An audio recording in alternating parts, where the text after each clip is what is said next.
the last U.S. troops have left Iraq, and more exit Afghanistan every day.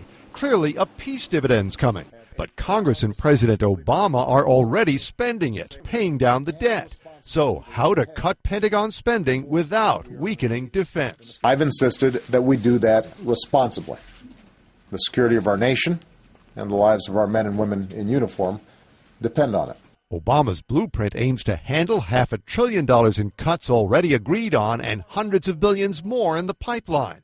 It calls for fewer ground troops, especially in Europe, and a curtailment or delay in some weapon systems. But there's a new focus on light and mobile units and deploying more resources in an increasingly important Pacific.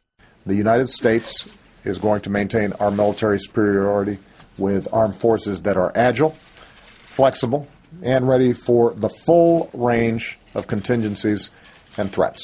But this is an election year, so this strategy can also be seen as a rebuttal to the GOP presidential hopefuls, who've charged Obama is weakening America just as it faces new threats from China, North Korea, and especially a defiant Iran.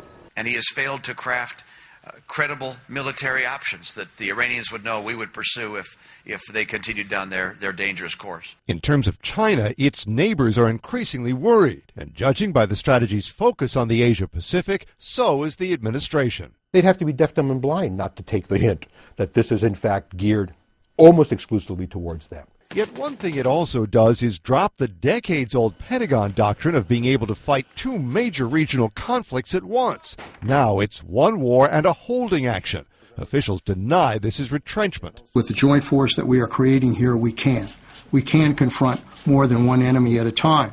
But some worry about the message it sends to foes and friends. We ought to think twice before we essentially gut the insurance policy that a two major war force and strategy gives you. If Obama didn't hear that from the service chiefs, he'll certainly hear it on the campaign trail. Mark Smith, The Associated Press, the White House.